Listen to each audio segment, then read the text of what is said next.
अस्सलाम वालेकुम everyone, welcome back to chapter wise psychology lectures. अगर आज मेरा चैनल आप फर्स्ट टाइम विजिट कर रहे हैं तो मैं आपको बताती चलूँ कि इस चैनल पे हम chapter wise psychology lectures upload करते हैं। 15 चैप्टर्स हमारे कंप्लीट हो चुके हैं। करंट जो चैप्टर हम डिस्कस कर रहे हैं वो हेल्थ साइकोलॉजी के बारे में है। इसके भी 7 लेक्चर्स कंप्लीट अपलोड हो चुके हैं जो कि आपको इसी चैनल की playlist chapter wise psychology lectures में सीरीज वाइज मिल जाएंगे।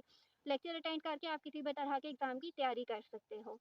अगर हेल्थ साइकोलॉजी की बात करें तो इसमें फर्स्ट टॉपिक हमने पढ़ा था acute illness versus chronic illness, बहुत ज़्यादा इंपॉर्टेंट था।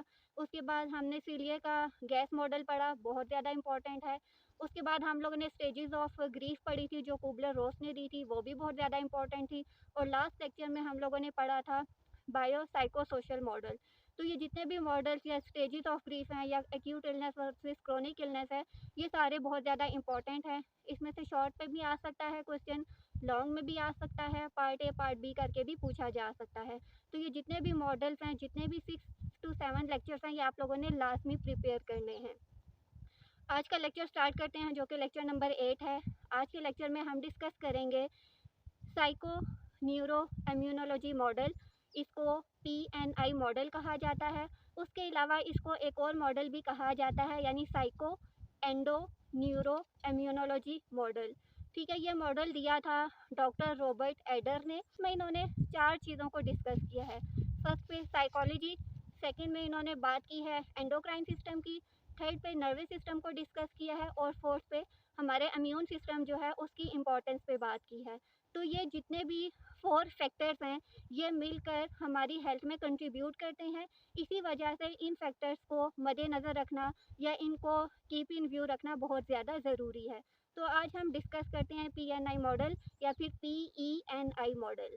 तो सबसे पहले हमारे पास साइको आता है। तो साइको जो है वो डील करता है साइकोलॉजी से, यानी साइकोलॉजी की अगर डेफिनेशन देखें तो हमारे पास क्या आता है कि scientific study of behaviour and mental processes. तो यहाँ पे जो साइको का वर्ड है, यहाँ पे हम माइंड की बात करेंगे, थॉट्स की बात करेंगे, इमोशंस की बात करेंगे, मेंटल प्रोसेसेस की बात करेंगे। सेकंड पे हमारे पास एंडो आता है। एंडो स्टैंड करता है एंडोक्राइन सिस्टम। इसमें हम उन ग्लैंड्स को डिस्कस करेंगे जो एंडोक्राइन ग्लैंड से सीक्रेट होते हैं। ठीक है।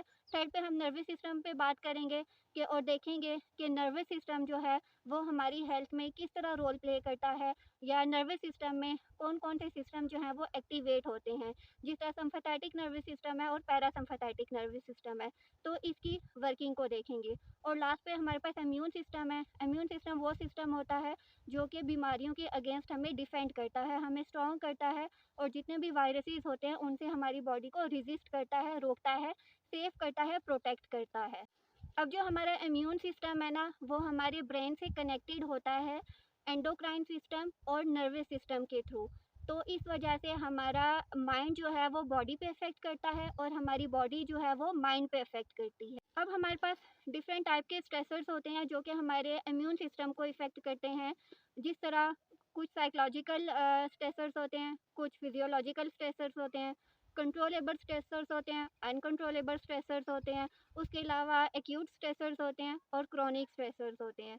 ये सारे स्ट्रेसर्स जो हैं ना वो हमारी इम्यून सिस्टम पे बहुत ज़्यादा असरअंदाज होते हैं।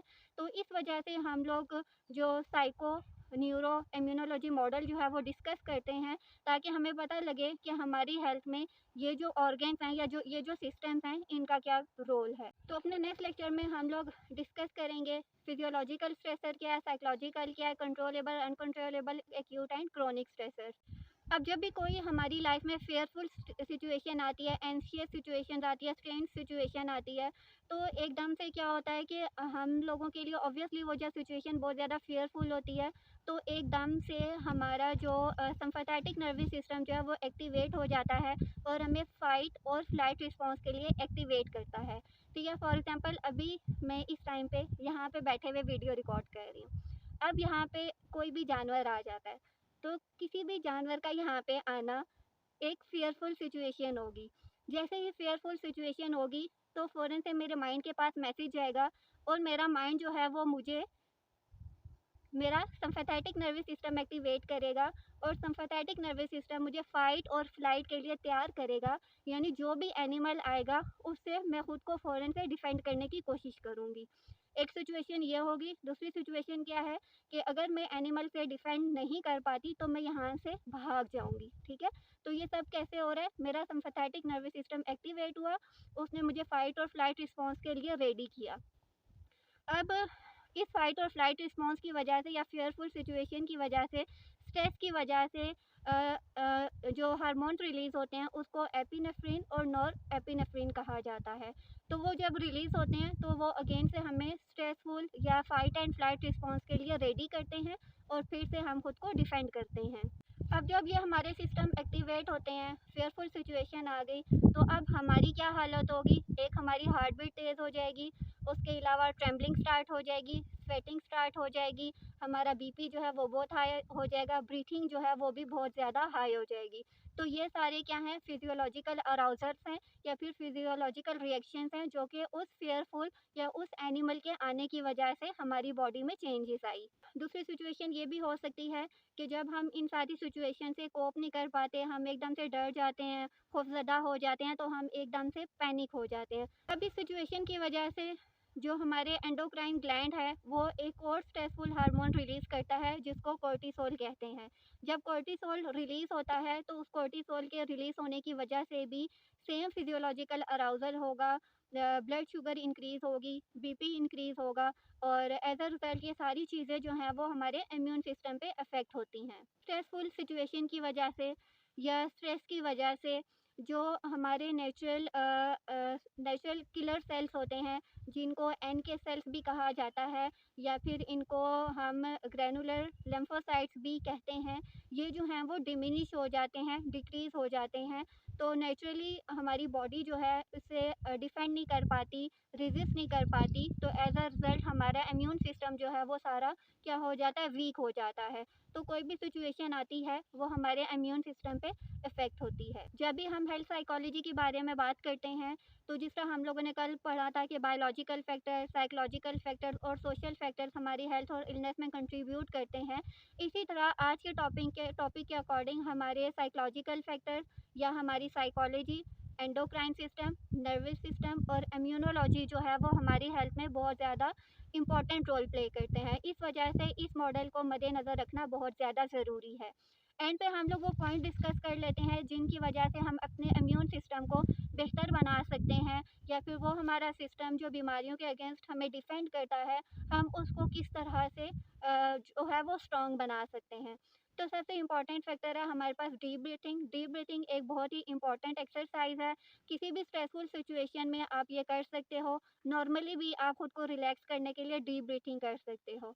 डीप ब्रीथिंग का तरीका ये होता है कि आपने रिलैक्स होके एक जगह पे बैठना है। आपने मुँह के ज़रिए साँस को इन्हेल नहीं करना बल्कि नाक के ज़रिए करना है। नाक के ज़रिए आपने अपना साँस लेकर जाना है अपने स्टमक तक। 3 सेकंड तक आपने इसको इन्हेल करना है। फिर आपने अपने मुँह के ज़रिए उस साँस को बाहर लेकर आना है और वो 5 टू 7 सेकंड्स तक करना है। इस तरह से जब आप डीप ब्रीथिंग करते हैं तो आपकी बॉडी जो है दोबारा से रिलैक्सिंग सिचुएशन में आ जाती है।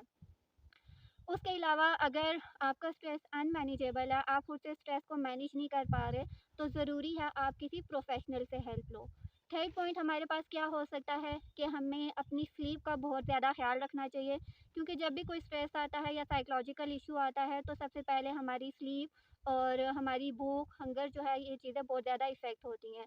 तो इसीलिए कोशिश करनी है कि अपनी स्लीप का जिस हद तक ख़्याल हो सकता है, वो रखना है। स्लीप के साथ हमारे पास जो है वो हमारी डाइट बहुत ज़्यादा इम्पोर्टेंट होती है। कोशिश करनी है कि फ़ास्ट फूड की बजाय न्यूट्रिशनल डाइट लेनी है, हेल्दी डाइट लेनी है, ताकि आपका इम्यून सिस्टम जो है वो स्ट्रॉन्ग हो सके।